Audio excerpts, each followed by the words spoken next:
que tenemos actualmente.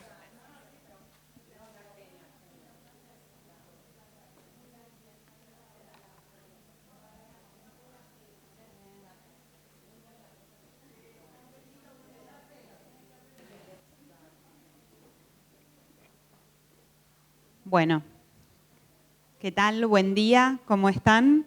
Qué difícil, ¿no? Porque venir después de tantos paneles súper interesantes, quería venir desde la mañana muy temprano también para recoger algunas de las cosas que se estuvieron diciendo y que la presentación no fuera solamente sobre, bueno, se presentan elecciones y la imagen del oficialismo nacional y la oposición y bla, sino tomar algunas cosas. Y hay algo que tengo la oportunidad también de participar de algunas redes de mujeres empresarias. Y hay una cosa, yo soy politóloga, si buscan en mi bio, dice politóloga mamá linqueña, porque aparte soy de Lincoln, provincia de Buenos Aires. Soy muy linqueña y muy fanática de mi lugar. Y como politóloga, hace muchos años que me llama mucho la atención algo y ahora con la oportunidad en estos últimos 3, 4 años de participar de foros de mujeres empresarias y de mujeres líderes, hay algo que siempre me llamó la atención a partir de ese momento, que es la conexión que existe entre los políticos varones y los empresarios varones y la desconexión que existe entre las políticas mujeres y las empresarias mujeres. Hay muchas mujeres emprendedoras y muchas mujeres empresarias en toda la República Argentina, muchas mujeres que como ustedes todos los días ¿no? están en todos lados, cumplen todos los roles, pero cuando después la política en el Congreso, en las legislaturas, va a discutir legislación que va a afectar su negocio, ahí no hay mujeres. Ese lobby, esa vinculación entre la política y el sector económico empresarial es preponderantemente masculina. ¿Sí? Son los varones los que levantan el teléfono y hablan con un legislador, son los varones. Y nosotras, a mí, bueno, lo he hablado con colegas, una de mis mentoras es Andrea Grobocopatel, y yo siempre le decía esto a Andrea, y Andrea me decía, es que la política es sucia, es que la política nos da miedo, y ahí retomo lo que decía Victoria, animémonos. Sí, es difícil, pero animémonos a ir a hablar con y por eso fue súper importante hoy cuando estaba la vicegobernadora, es ese vínculo entre las mujeres en política, porque muchas veces lo que le sucede también a las mujeres en política es que no tienen detrás algo que las fortalezca. Entonces ese vínculo entre las mujeres empresarias y las mujeres en la política, no para discutir cupo, no para discutir qué va a decir el decreto 70 respecto de, estoy inventando, respecto de la industria de la construcción. No para discutir cómo se contratan mujeres o si hay que poner más, no sé, lactarios, que también. Pero sino para discutir otra cosa, para discutir los aranceles, para discutir, el otro día estaba en otro evento donde una empresaria mujer contaba de la maquila, contaba cuál era la carga impositiva para la maquila en Paraguay, y es eso lo que tenemos que discutir. Nosotras también podemos discutir eso, no solamente cupo. Dicho todo esto, que no tiene que ver con el panorama político, pero a mí me parece súper importante que cada vez más las mujeres empresarias discutan política económica. Fundamentalmente, vamos a qué está pasando en la Argentina, que cambia todos los días. O sea, nosotros hacemos en Management and Fit, hacemos opinión pública y todos los meses hacemos un relevamiento sobre cuál es la percepción de la ciudadanía respecto de la coyuntura política y económica, y esto cambia todos los días. A veces salimos con una medición y salimos a la mañana y a la tarde pasó Libra, por ejemplo, un viernes. O salimos un lunes y el martes se cayó ficha limpia. Entonces todos los días el escenario es cambiante, pero hay cosas que vamos a ver que no son muy cambiantes y que por primera vez en la historia argentina, por primera vez en 40 años diría, se están sosteniendo y son novedosas. ¿Qué medimos nosotras? Nosotras medimos principales expectativas respecto del presente y del futuro, situación política y social, coyuntura social y política. De esto vamos a hablar ahora un poquito y después de todo lo demás, porque hubo elecciones el domingo pasado en 4 provincias y es interesante hablar sobre qué pasó en esas elecciones, porque también pasa mucho esto, ¿no? En los medios es, ganó, perdió. Bueno, depende. Quién ganó y qué perdió, depende de lo que estemos mirando. Y hay elecciones en Ciudad de Buenos Aires este domingo que viene, entonces, escenarios legislativos 2025, voto joven, y esto es súper importante por este dato, ¿sí? Para estas elecciones se van a sumar 1.438.405 jóvenes entre 16 y 17 años a votar. Es cierto, no todos participan, pero si nosotros proyectamos este dato, ¿sí? Para el 2027, casi el 50% del padrón va a ser menor de 40 años. ¿Sí? Entonces, hay ahí un cambio generacional importante para la política, hay demandas absolutamente nuevas y esos menores de 40 años construyeron identidad política en la territorialidad virtual. Y esto es un cambio importantísimo para entender qué es lo que se viene y cuáles son las demandas. Hay todo un sector de la política tradicional que está ofreciendo soluciones que tienen que ver con el pasado a un electorado que va a ser en el 50% un electorado de futuro y que de nuevo construyó su identidad política en la territorialidad virtual. Así como a mí me gusta decir, cuando yo era chiquita, yo tengo 46 años, Lincoln, provincia de Buenos Aires, mamá radical, los fines de semana íbamos a la iglesia y al comité, no tenía mucha opción. Cuando fui un poco más grande y me dejaban andar en la bici sola, me podía escapar un poco, pero ya había hecho mis amigos ahí. Bueno, hoy los chicos, o mis hijas de 17 y 15 años, mucha de sus amigos los conocieron en la virtualidad. Entonces, ese es un dato importante que tenemos que tener presente de acá al 2027. Para la estrategia empresaria y también para la estrategia política que tienen que hacer los empresarios y las empresarias para poder demandar a la política la legislación que necesitan para que el negocio crezca. ¿Qué nos dio sobre la evolución de la percepción general actual en el último relevamiento? El último relevamiento lo sacamos en mayo, pero la medición la hicimos los últimos 15 días de abril. Hacemos medición por encuestas online, telefónica IBR, telefónica conversando con el encuestador, presenciales y focus group. O sea, porque hoy las encuestas también tenemos que complementarlas, no podemos tener un solo instrumento para que sean lo más precisas posible. Después el libre albedrío existe, tenemos que hacerlo con varias técnicas.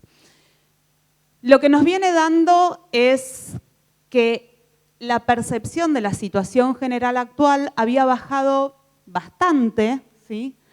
En enero del 2025 subió un poquito sobre febrero y después se volvió a bajar. Hay una mirada bastante negativa, ¿sí? De la situación actual sobre de los ciudadanos que encuestamos. Esto es nacional, esto es un dato nacional, ¿sí? Lo hacemos en todas las provincias respecto de cuál es la situación actual. Ese es el primer llamado de atención. La mayoría de los ciudadanos, un 46,5%, y se viene manteniendo bastante estable en estos últimos 3 meses, tiene una mirada negativa sobre cómo están las cosas. No sobre cómo van las cosas, sobre cómo están las cosas, que es distinto, sobre su presente. Respecto de la situación futura, ¿sí? Esta serie, como ven, es una serie bastante larga y esto es importante porque queríamos ver qué pasaba en la pandemia, ¿no? Esta idea de esos meses de 2020 con que teníamos un presidente con una imagen positiva muy alta los primeros 5 meses del 2020, que después cayó en picada, cuánto eso tenía que ver, poder comparar, ¿sí? Y ahí lo que vemos es que mejor o mucho mejor pega un repunte en febrero de 2023, y esto tiene que ver con el cambio político, claramente, hubo ahí una apuesta de la ciudadanía, independientemente de que la mirada sobre, bueno, acá está desde 2024, pero más allá de que la mirada sobre la situación, sobre cómo estoy hoy, era negativa, respecto del futuro se dio vuelta. ¿Sí? Ahí hay una apuesta de la ciudadanía bastante grande respecto de qué es lo que están viendo sobre cómo va a estar mañana, sobre el cómo van las cosas, no sobre el cómo están las cosas, sobre cómo van las cosas. Eso, ¿sí? Desde enero del 2025 hasta abril, ¿sí? Tenemos que ver, en esto ya estamos en campo, así que principios de primera semana del mes que viene vamos a tener los resultados de mayo, viene bajando, ¿sí? Descendió casi 7 puntos la expectativa futura. ¿Es negativo? ¿Es una mirada negativa? ¿Es para prestar atención? Sí, si nos paramos solamente en este momento histórico. ¿Sí? Si yo hoy fuera asesora del oficialismo nacional, les diría, che, ojo, porque la expectativa respecto del futuro, que es una mirada sobre cómo están yendo las cosas, viene bajando. Pero viene bajando recién desde enero del 2025. ¿Sí? Entonces, si miramos la serie larga, estamos con un oficialismo que tiene 15 meses, que ha tomado medidas que son medidas que la política tradicional pensaba que eran imposibles de tomar y mucho menos en un año electoral. Para los que hace mucho que hacemos análisis político y hemos tenido la oportunidad de hablar con referentes de todos los sectores, todos te decían siempre, bueno, el momento son los primeros 100 días, el primer año de gobierno, porque después entras en la dinámica electoral y no podés tomar ningún tipo de medida que vaya a ser un problema para las elecciones siguientes.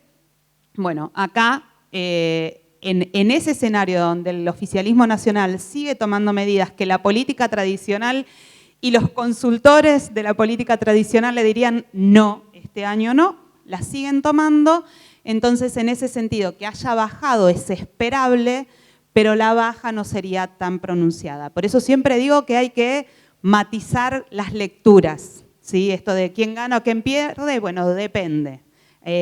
A nosotras nos gusta mirar las series largas, no la foto del momento. ¿Qué pasa, sí, con los principales problemas del país? Y acá mi intuición, me puedo equivocar, pero mi intuición es que el mes que viene probablemente nos vuelva a pasar lo que nos pasó en marzo. Si ustedes miran la línea azul, ¿sí? La línea azul es la inseguridad.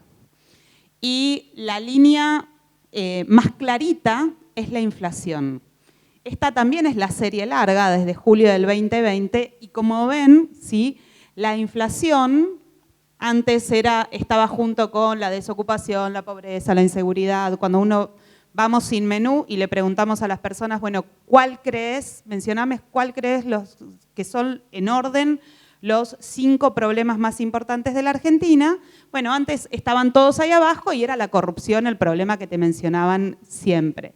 Después la inflación, lógicamente, empezó a subir, ¿sí? Con picos muy importantes en el año 2022. La inflación era un problema.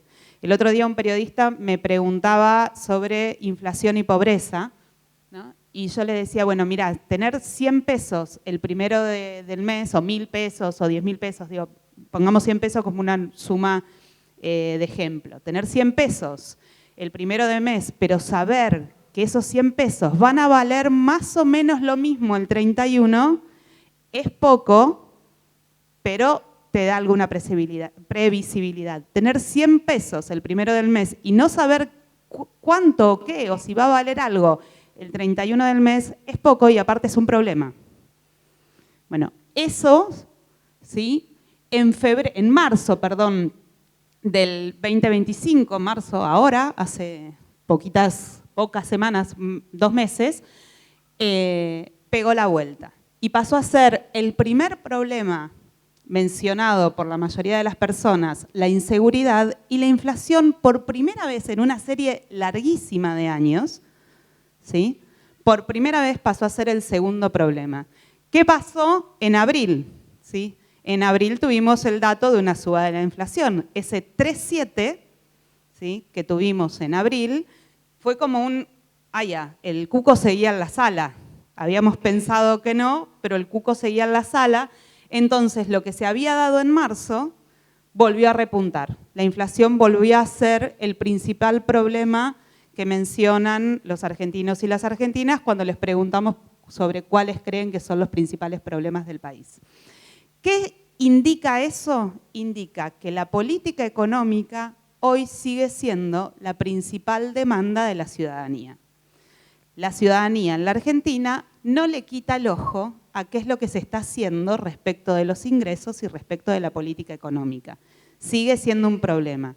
La buena noticia quizás sea lo que sucedió ayer con el dato de inflación que otra vez fue a la baja. Eso puede haber sido, veremos ahora cuando terminemos el campo, si vuelve a ser el segundo problema o si permanece siendo el primero. ¿Qué pasa con la evolución de la pobreza? ¿Sí? Esto es dato INDEC, cómo ha evolucionado la pobreza en la Argentina, los índices de pobreza en la Argentina. La línea clarita es la pobreza, la línea baja es indigencia. ¿Por qué es importante este dato? Porque nosotros también preguntamos sobre la pobreza a la ciudadanía. O sea, si el primer problema que mencionan, segundo problema es inflación, hace tanto tiempo, ¿sí? Hace tanto tiempo, entonces nos interesa saber cuál es el efecto de la publicación del índice de pobreza respecto de la percepción. ¿Sí? Ya decíamos, desde enero viene bajando casi 7 puntos, la percepción sobre la situación futura, un dato bajo de pobreza de un pico que todavía está alto para el primer semestre de la gestión de Cristina Fernández, que sigue siendo alto respecto de el último periodo de Mauricio Macri, pero que está mucho más bajo que la gestión pasada, la gestión de Alberto Fernández. Bueno, ¿cómo pega eso en la sensación o en lo que las personas consideran? Sobre todo teniendo en cuenta esto, ¿cuáles son los sectores que están bajando o sobre los que pegan esta curva de pobreza? ¿Sí? Porque cuando medimos la pobreza la medimos para toda la sociedad argentina, pero esa pobreza es un promedio, ¿sí? Es una estadística.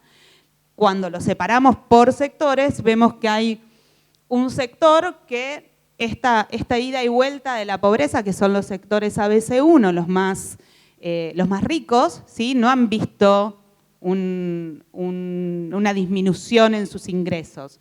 Donde pega la pobreza, y esto es verdad de perogrullo y la deben haber escuchado en todos lados y se las deben decir en todos lados, la inflación, la pobreza, los índices malos en términos económicos pegan en los sectores más bajos.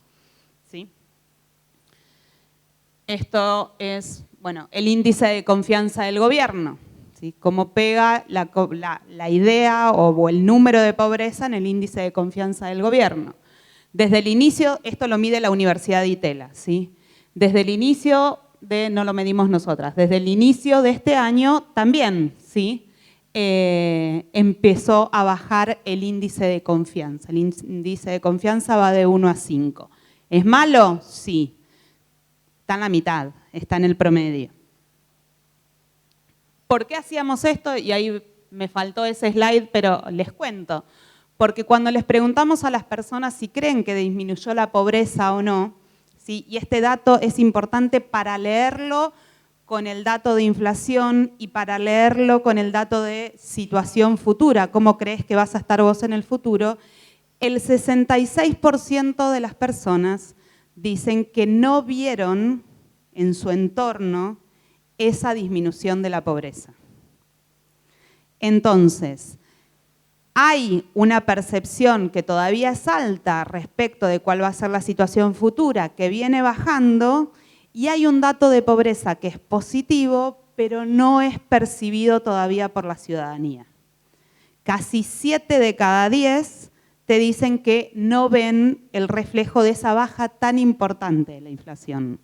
Y cuando les preguntamos a qué atribuyen esa baja, 5 de cada 10 te dicen, promedio, ¿no? 5 de cada 10 te dicen que esa baja se debe a la gestión del gobierno actual, a la gestión económica del gobierno actual, pero 5 de cada 10 te dicen que se debe a problemas de la medición.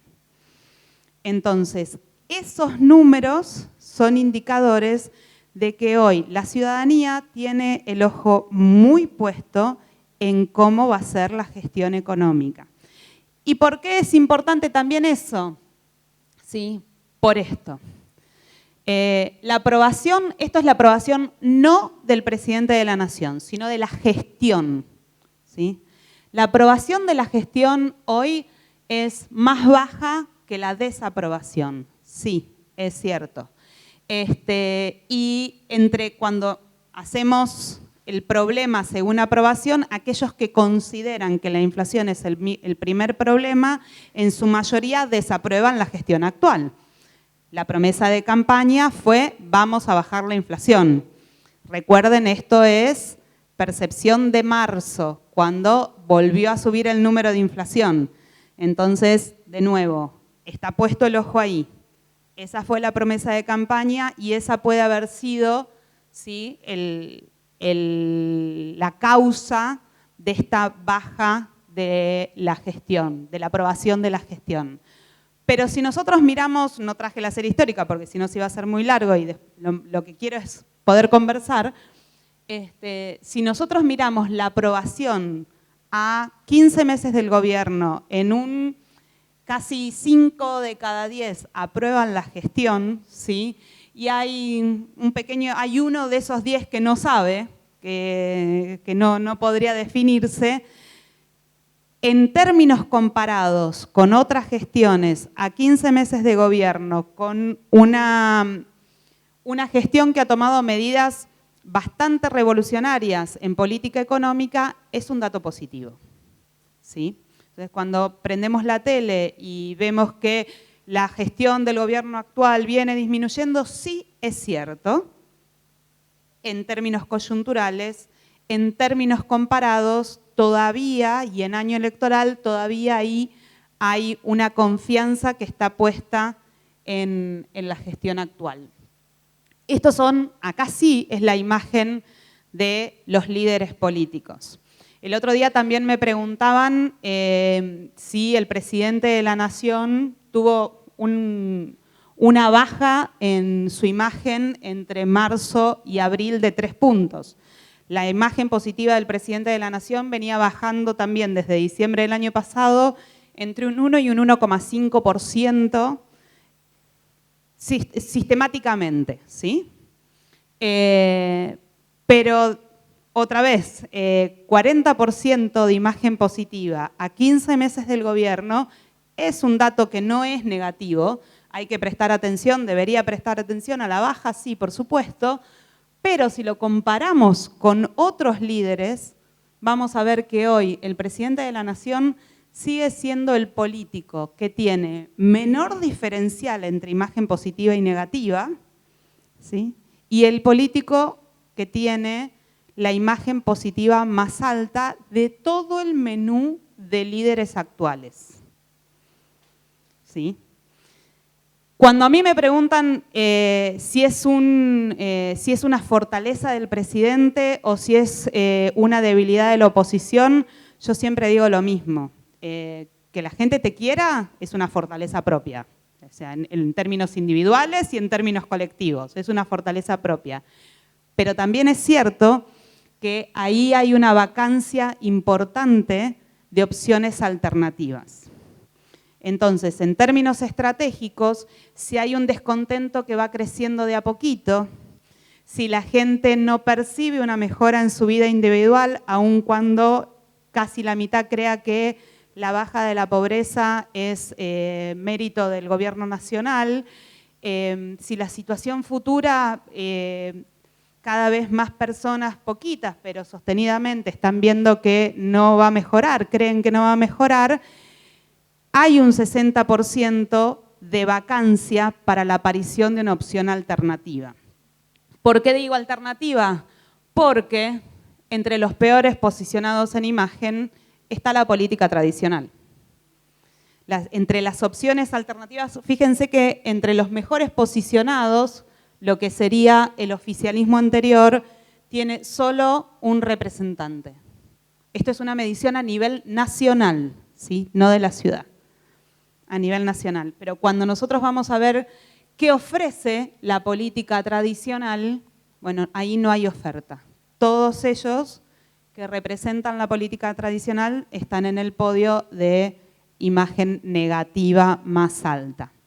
Entonces, de nuevo, hay una vacancia, 6 de cada 10 tienen una imagen negativa de la gestión actual, pero no hay oferta que se contraponga. Frente a la falta de oferta, el oficialismo nacional todavía sigue siendo fuerte. Bueno, esto es lo que le decía, estaba como corrido, ¿sí? Casi 5 y 5. ¿A quién atribuyen la baja de la pobreza? ¿Sí? Y si se lo atribuyo a la gestión nacional, lo atribuyo a la falta de medición, pero yo salgo a la mañana a laburar y para mí las cosas no cambiaron. Allí hay en el semáforo una luz amarilla. Bueno, esto es cepo, ¿sí? ¿Qué opinaban las personas sobre la salida del cepo?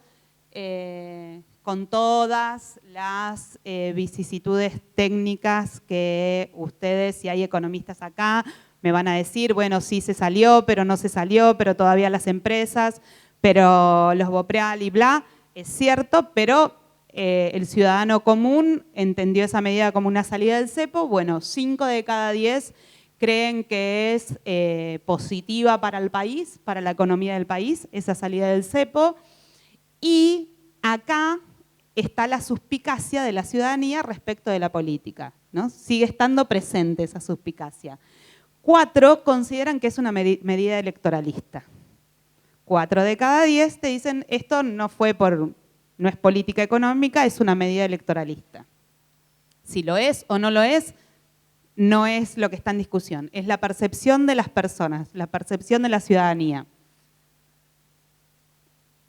Esto es la relación con los Estados Unidos, ¿sí? La mayoría cree que es positivo que tengamos una buena relación con los Estados Unidos, ha estado en términos comerciales muy discutido, ¿sí? Y sobre todo en esta guerra comercial entre China y Estados Unidos, ¿de qué lado nos vamos a quedar? Ahí Europa, o sea, China, Estados Unidos y Europa como en el medio, como el hijo que yo siempre digo que en esta relación comercial hay una metáfora que me sirve que es mamá es China, papá es Estados Unidos y Europa es como el hijo que no sabe a dónde se tiene que ir a dormir. Bueno, en esa relación los argentinos y las argentinas ven de manera positiva que tengamos una buena relación con los Estados Unidos, independientemente del flujo comercial que tengamos con el país. ¿Qué pasa con la Corte Suprema? ¿Sí? Acá no puse Libra porque también se hacía largo, pero cuando preguntamos, por ejemplo, por el caso Libra, la asignación de responsabilidad es al presidente de la Nación. 7 de cada 10 creen que el caso Libra fue responsabilidad del presidente de la Nación y que no estuvo bien que el presidente hiciera lo que hizo. ¿Sí? Pero después, cuando vamos a ver la imagen, eso no tiene impacto en imagen. Realmente no tuvo un impacto fuerte en la baja de la imagen. Tuvo más impacto el número alto de inflación, alto. O sea, si miramos para atrás, 3,7 es Disney, pero de lo que veníamos volvió a subir, tuvo más impacto eso que Libra. Lo mismo con los jueces de la Corte Suprema de Justicia, ¿sí? El 53 evalúa de manera positiva el rechazo al nombramiento por decreto. O sea, hay medidas institucionales que estamos viendo que toma el gobierno nacional que tienen que ver con la institucionalidad política y las reglas democráticas que la ciudadanía no está de acuerdo. No está de acuerdo con las formas, podríamos decir, pero el fondo todavía se sostiene.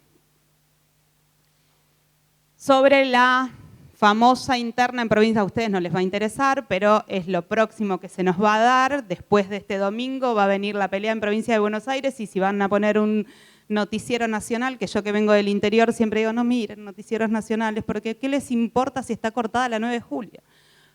Pero hay que mirarlo también. Bueno, esta es la próxima pelea que se viene. En esto de que 6 de cada 10 no encuentran una oferta, ¿sí?, alternativa. 4 de cada 10 apoyan la gestión nacional, pero 6 de cada 10, el día de la elección lo vamos a ver, van a ir a votar por el oficialismo nacional porque no hay oferta alternativa y porque las ofertas alternativas son políticos con imagen negativa muy alta. Miran esto y te dicen, y no, la verdad que esta interna debilita para la próxima elección. Nosotros tenemos interés por la política económica y ustedes están discutiendo espacios de poder. Podría ser la lectura de estos datos. O sea, si tuviéramos que hacer una lectura de los datos, la ciudadanía está reclamando otra cosa. Escenarios legislativos. Esto para mí es súper potente. Yo soy profesora de Ciencia Política en la Universidad de Buenos Aires y en la Universidad de Itela. A mí la política me gusta mucho, se habrán dado cuenta.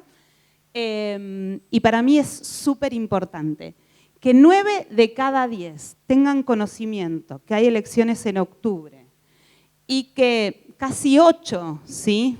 8 de cada 10, te digan que van a ir a votar frente a los discursos de la democracia está en peligro.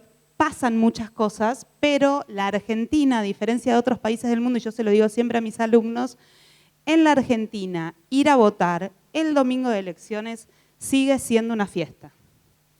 Pase lo que pase, todos votamos, todos, la mayoría tenemos el domicilio, nuestros hijos tienen el domicilio todavía en casa, o yo tengo el domicilio en la casa de mi mamá, entonces nos juntamos, votamos, prendemos la tele.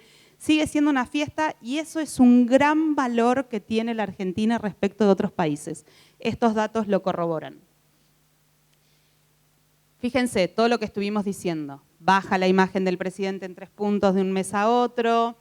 La inflación vuelve a ser el primer problema, la gente no percibe que la pobreza haya disminuido, 5 te dicen está mal medida, no tiene nada que ver con lo que hizo el gobierno y otros 5 te dicen no tiene que ver con lo que hizo el gobierno, pero cuando la falta de oferta alternativa hace que cuando vos preguntes a quién vas a votar si las elecciones legislativas fueran hoy, casi 5 de cada 10 dicen un candidato opositor al gobierno de Javier Milei, pero 4 de cada 10 siguen diciendo vamos a votar a La Libertad Avanza o algún candidato de ahí. Y cuando preguntamos por espacio político, ahí sí encabeza La Libertad Avanza.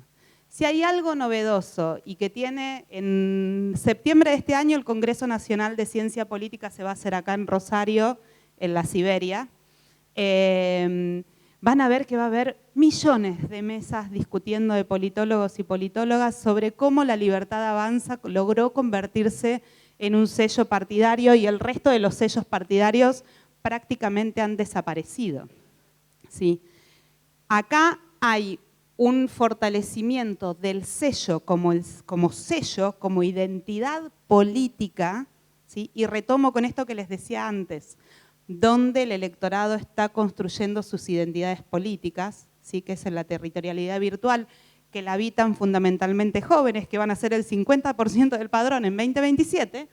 Bueno, cuando preguntamos por espacio político, el 36.9 dice que va a votar a La Libertad Avanza. ¿Por qué es importante esto? Bueno, esto ya lo dijimos, voto joven. Porque esta es la conformación de las cámaras hoy. ¿Y por qué les tendría que importar a ustedes que son mujeres líderes y mujeres empresarias? porque de acá van a salir las próximas medidas económicas. ¿Sí? Y el gobierno nacional hasta el momento con un bloque de solo 39 diputados, ¿sí? Y solamente 6 senadores, ha logrado implementar muchas reformas que de nuevo para la política tradicional eran impensadas. Entonces, si nosotros esto lo combinamos con, bueno, este cuadrito es un poquito difícil, después la presentación se las van a pasar para que lo puedan ver, pero ¿cuántas bancas renueva cada bloque? ¿Sí? Vemos que con un 36%, 37%, aún sacando un poco menos del 40%, la Libertad Avanza tiene todo para ganar. Porque los diputados y los senadores que se renuevan en estas elecciones son los que se eligieron no en 2023, sino en 2021. Donde la Libertad Avanza no presentó candidatos, no tiene bancas para perder. Quien pierde, o sea, quien pone en juego bancas y debería recuperar para fortalecer sus bloques, ¿sí?, son los partidos más importantes. En senadores, no todas las provincias eligen senadores. En la Cámara de Senadores, Unión por la Patria, por ejemplo, tiene 34. Este año finalizan 15. Todos ellos responden políticamente a CFK. En Cámara de Diputados, Unión por la Patria tiene un bloque de 98 senadores. Hoy es el bloque más grande, pero pone en juego 46.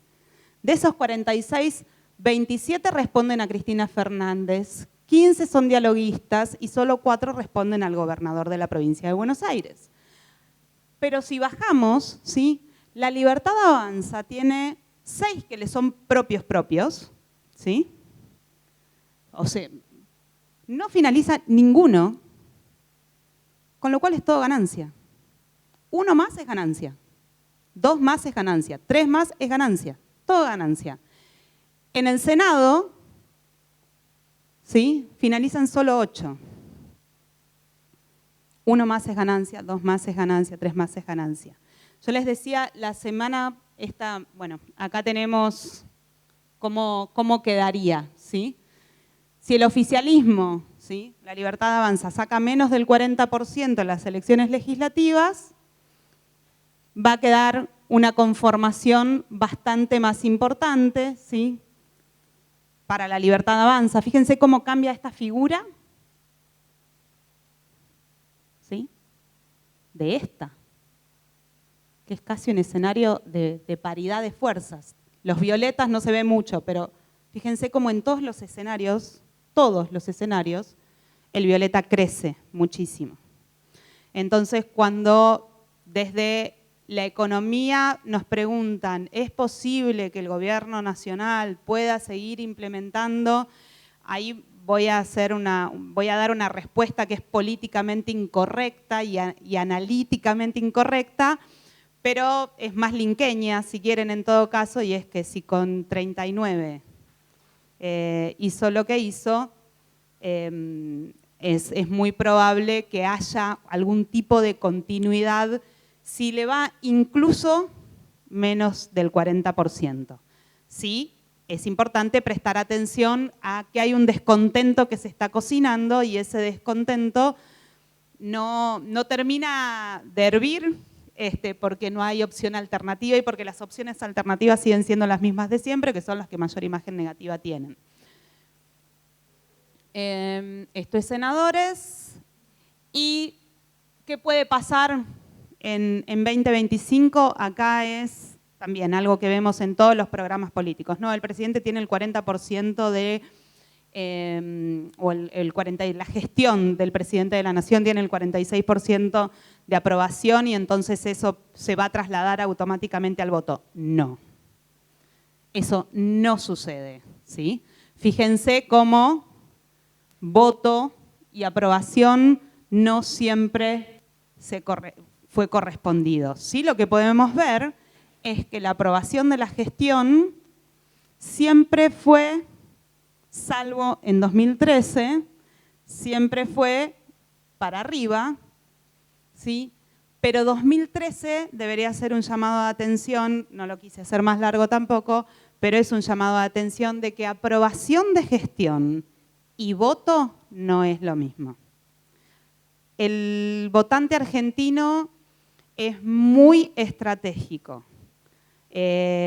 sabe lo que vota, juega a cortar boleta, entiende qué hace un legislador y entiende de qué manera fortalecer un bloque legislativo. Esto, ¿no? 9 de cada 10 saben que hay elecciones, 8 de cada 10 te dicen sí voy a ir a votar y entienden que fortalecer un bloque legislativo implica darle herramientas a un presidente para seguir o fortalecer a un bloque legislativo implica ponerle límites a la gestión de un presidente. Ese conocimiento existe.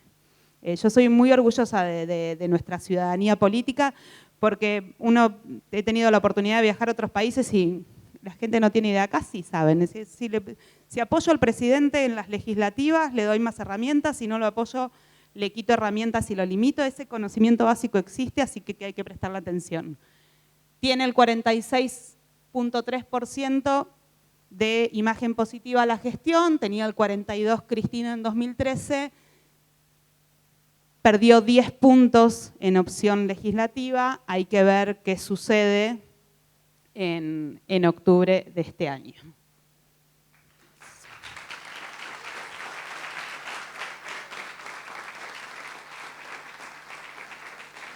No sé si tienen preguntas, consultas. Yo me traje los anteojos y el celu por si hay algún dato que no me acuerdo. Me siento, para. Sí, decime.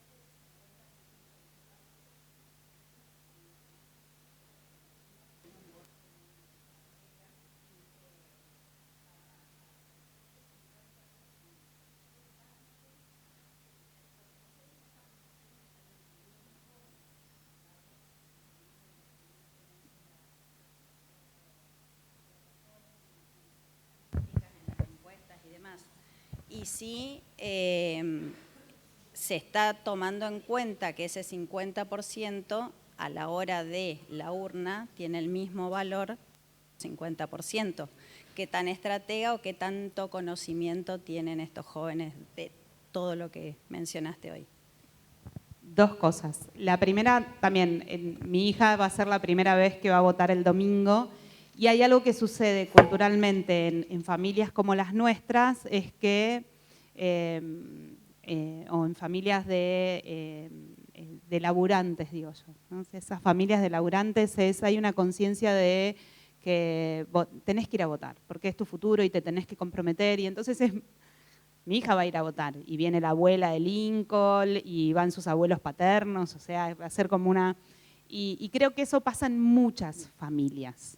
Después que va a votar o no, pero ese día va a estar paradita ahí haciendo la fila y eso sucede en muchas familias y es muy positivo y yo así como las aliento a hablen de política, llamen a las legisladoras, llamen a las funcionarias, tengan esas relaciones, lo mismo las aliento a seguir, porque en definitiva al final del día, donde las reglas de mercado que afectan a los negocios se construyen, es en esos recintos. Entonces, y eso también lo tienen que entender las nuevas generaciones. Por el otro lado, sí hacemos cruces de jóvenes por edad y género, y ahí lo que encontramos cuando todos estos datos los abrimos por edad y género, encontramos que el apoyo, y esto lo han escuchado en todos lados también, el apoyo al gobierno nacional crece en los varones jóvenes y disminuye en las mujeres, especialmente en las mujeres mayores de 40 años, las mujeres mayores de 40 años tienen una mirada muy negativa sobre la gestión actual y las mujeres jóvenes van más al no sabe, no contesta. En jóvenes menores de 39, ¿no? Vieron que ahora la juventud también se extendió un montón. Si a mí me preguntan, soy joven. Pero sí hay diferencias por género y edad, sí. Ese dato es, por ejemplo, nosotras dentro de la consultora estamos pensando que tenemos que empezar a afinar, no tanto para estas elecciones de octubre, pero sí para 2027 empezar a hacer esos cruces de datos y esos cortes por edad, género y por región. Por ejemplo, una de las cosas, les cuento un dato de provincia de Buenos Aires, que parece contraintuitivo. En el momento en que Kicillof siempre daba imagen negativa más alta en el interior de la provincia de Buenos Aires, o sea, de la ruta 6 para el interior de la provincia, que en el conurbano bonaerense. El conurbano bonaerense tenía una imagen positiva más que negativa. En el momento en que se enfrenta a Cristina Fernández y se empieza a dar toda esta interna entre unos y otros, empezó a subir su imagen positiva en el interior y hoy la imagen positiva del interior de la provincia supera la imagen positiva en el conurbano bonaerense. Digo, no solamente es edad y género, sino también otro dato que tenemos que empezar a prestar mucha atención, sobre todo después del triunfo del oficialismo nacional en 2023, que se vio clarísimo, es que hay una grieta, si se quiere, es muy fuerte la palabra, pero es ilustrativa, entre el interior del país y el AMBA.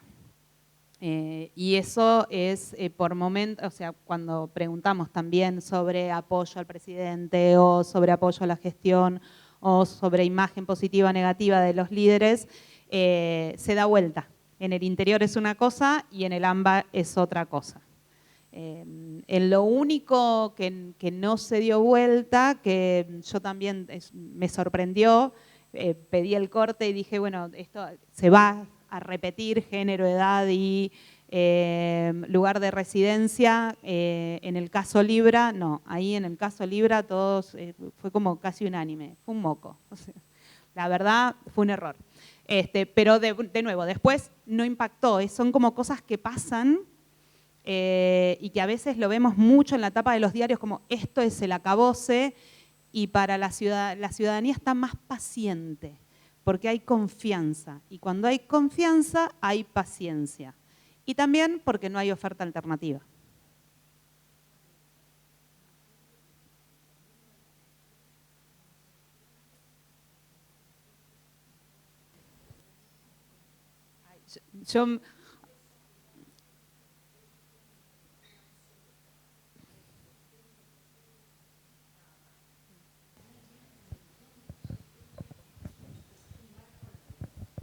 Yo voy a pinchar ese globo. No voy a decir que pierde, no voy a decir eso, no voy a decir que va a perder la elección. El globo que voy a pinchar es, Santoro está midiendo lo que históricamente mide el PJ en Ciudad de Buenos Aires. No es que... sí, si yo fuera su asesora de campaña, también le diría que tiene que, pero no lo soy, somos analistas.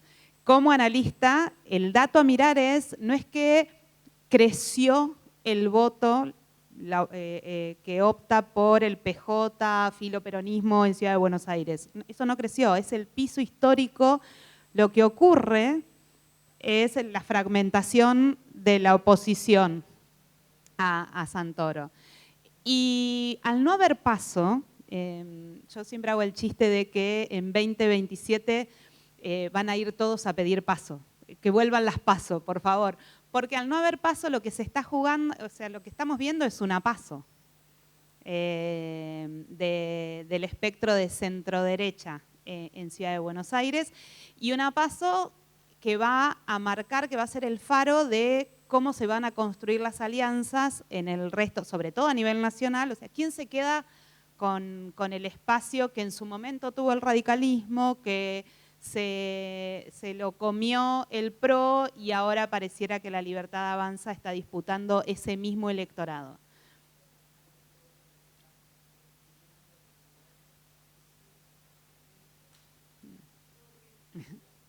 Ay, voy a pinchar otro globo, pero son 3 millones, no sé si hay uruguayos en la sala, y es un país muy homogéneo.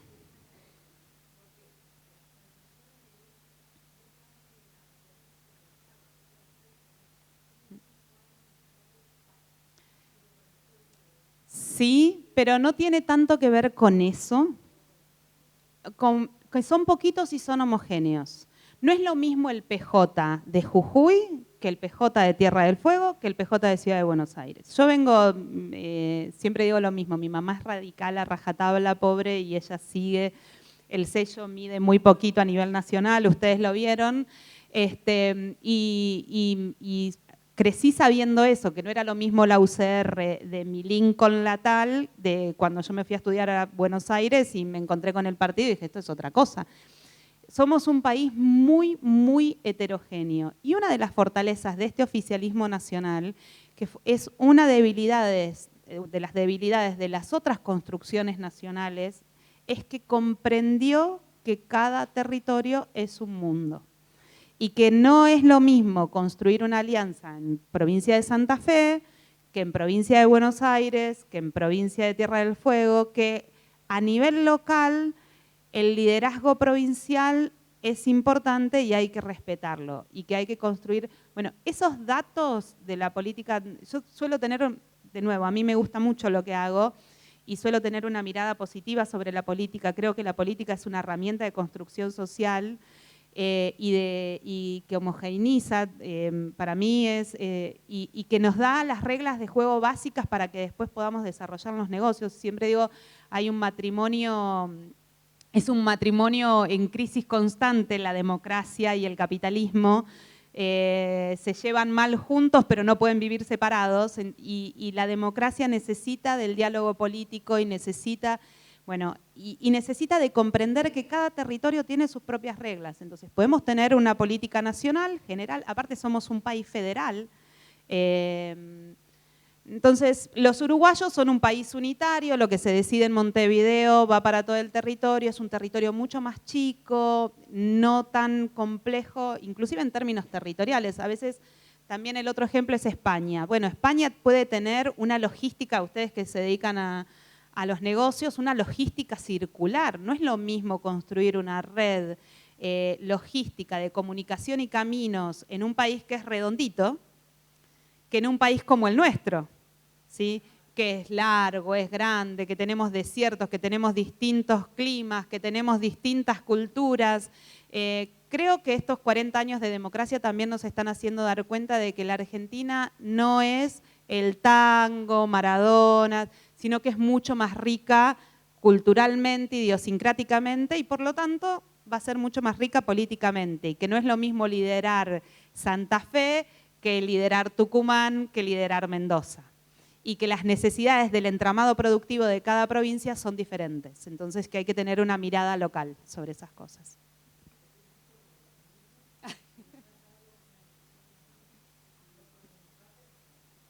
Muchas gracias, muchas gracias. No sé si...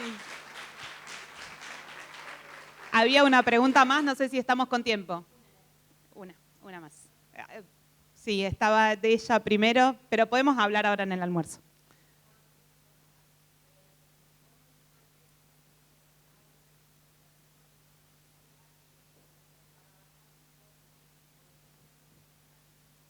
Sí.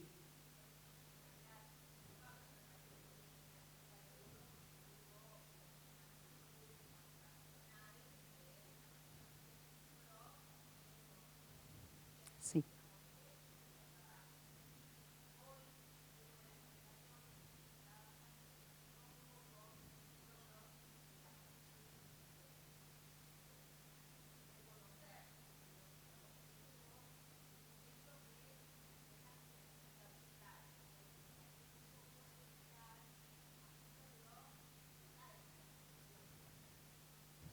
Sí.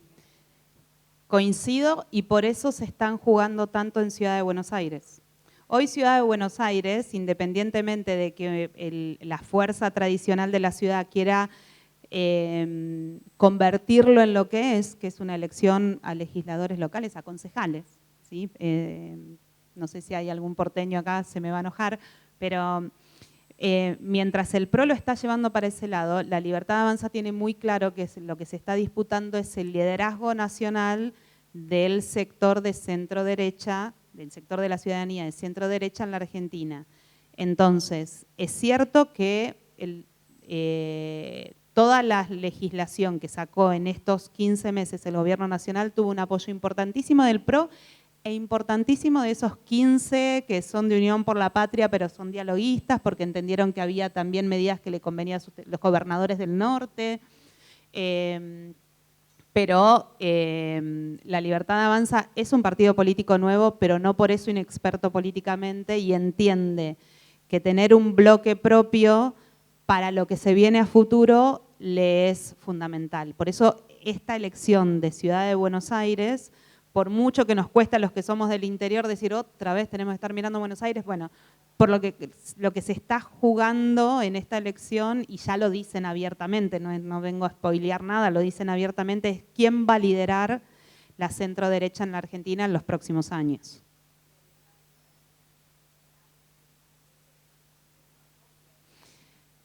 En la política argentina, salvo y acá me pongo en politóloga, no me pongo en directora de ejecutiva de Management and Fit, sino en politóloga. En la política argentina, salvo el Partido Radical, el resto de los partidos políticos están construidos sobre una idiosincrasia donde el que manda conduce, el que gana conduce, el que pierde acompaña. Entonces es muy probable que si ya empezamos a ver saltos, sobre todo si miran a nivel local los saltos que ya está viendo de concejales, de intendentes a la Libertad Avanza, si el resultado del domingo es positivo para el oficialismo nacional, empecemos a ver más saltos para ese lado y eso termine de dar una respuesta a la disputa. La disputa siempre se termina, o sea, las peleas siempre se terminan en el momento en que uno mete la boleta en la urna. Eso es lo que al final del día termina mandando. No sé si...